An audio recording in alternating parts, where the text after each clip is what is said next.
This week on Theme Park Bar, I'm shaking up a blast from the past as we go to the Adventures Club at Disney's Pleasure Island as I show you how to make the original Kungaloosh. Hello and welcome to Theme Park Bar.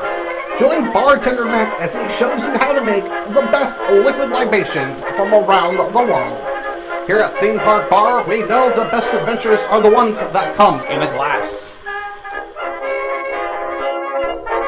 The Adventures Club, where do you even start? In my humble opinion, there hasn't been a more influential bar and themed entertainment before or after the Adventures Club. The Adventures Club was the brainchild of Roger Cox and Disney Imagineering rock star Joe Rohde, and it really became the linchpin of Pleasure Island's overall theme. Pleasure Island had a pretty intense storyline. Did you know Pleasure Island actually took place in 1937?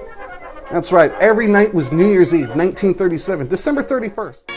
It must be wonderful to ring in the new year over and over and over. Please kill me. Pleasure Island was started by Meriwether Pleasure when he brought his paddle boat to this abandoned island in the middle of Florida, and he kind of turned it his own little tourist destination. His wife gave him some flack because he had too much junk from his adventures around the world and needed a place to put it, so he made this little lounge for his friends in the Society of Explorers and Adventurers to all hang out. That's right, the Society of Explorers and Adventurers, SEAS, that little mystery group that seems to be showing up all over Disney parks around the world. SEAS has been creeping into Magic Kingdom with the Skipper Cantina. You can find it in Hong Kong Disney with Mystic Manor, Tokyo Disney Seas with the Tower of Terror over there. You can even see the Oceaneering Club on Disney Cruise Lines, all tied back to this little bar. Well, you can't really call it a little bar.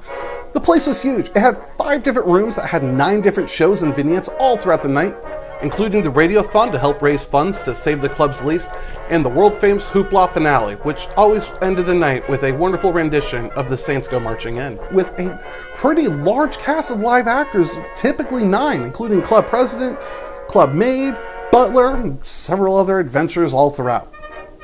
There were other characters that would come in from time to time, including the Club Auctioneer. Dave the Soundman was, of course, there every night, but there's always the crowd favorite, Colonel Critchlow Shutchbench. Give it to me! He would spend the majority of the shift on duty, just overlooking, making sure the drunks behave themselves. That's the official word from Disney, not me. He would also awaken to lead the new inductees in the song and the creed and teach them of the Adventure Club traditions, including the most important one, the Kungaloosh. Kungaloosh, of course, is the official greeting of the Adventures Club. You want to rub your tummy and mind taking a drink back. Now, as you can guess where I'm going here, the Kungaloosh isn't just a greeting, but the signature drink of the Adventurers Club. It is sweet, but potent, and is going to make you feel nice and relaxed for the strange oddities that's going to be going on all around you. Here's what you're going to need. 1 1/4 ounce of vodka, 1 1/4 ounce of coconut rum, 3/4 ounce of melon liqueur, 1 ounce of pineapple juice, and a splash of cranberry juice. Now, I want to iterate here real quick. This is going to be what's known as the original version of the Kungaloosh.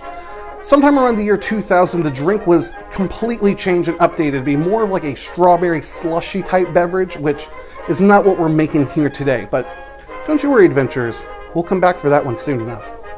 Alrighty, explorers, you all know the first step in any liquid adventure is you're going to need to get a mixing glass full of ice started off. This trip is going to start off with a trip to Lake Vodka, 1 1/4 ounce of that. Up and down the coast of Malibu Coconut Rum with 1 1/4 ounce of, I'll start with the lame pumps, I'm sorry. 1 1/4 ounce of coconut rum.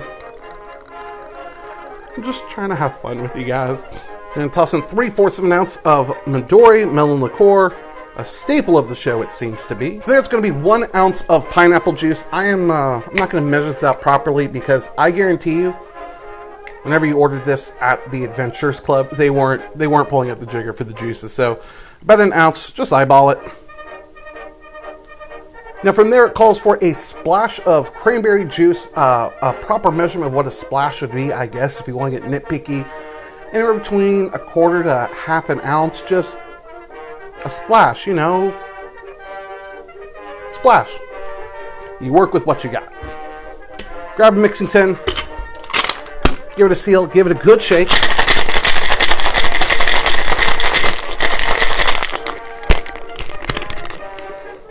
Fill up serving glass here. I'm going to be using a stemmed margarita glass because it just, looks fun, looks festive, looks adventurous. I'm going to open pour the cocktail from the tin straight into the glass.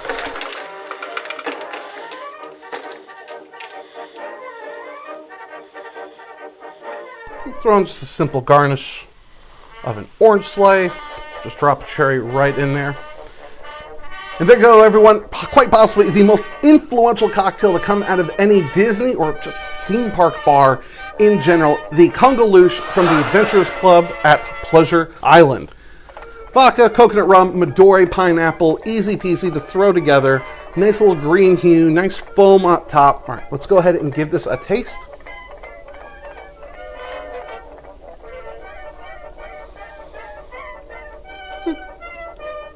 It's really pleasant. It's nothing too complex. It's very simple. It's definitely a product of 1989, which is something you've heard me reference cocktails tasting like they're from the 80s. It definitely has that like beach time, islandy vagueness, of a cocktail. It's very easy to drink. This is a very potentially dangerous drink. I could see that. I could see this being something that goes down very easily.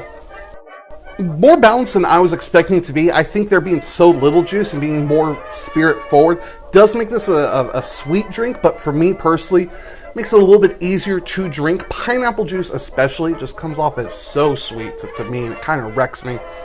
This is a good beginner drink for you or your friends if you're just turning 21 and you're trying to figure out what you want to drink at a bar or make it home with your own bar at the liquor store. It's also an easy drink to either pound down all night and have the cast and crew of a Disney show refer to the entire room as a bunch of drunks multiple times every single night. Good times, good drinks.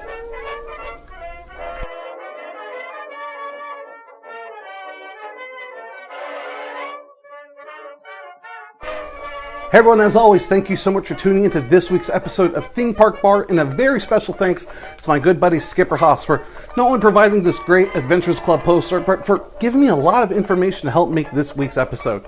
Be sure to follow the links down below to bring home a piece of the Adventurers Club here with you, and it'll pair perfectly with this week's Kungaloosh.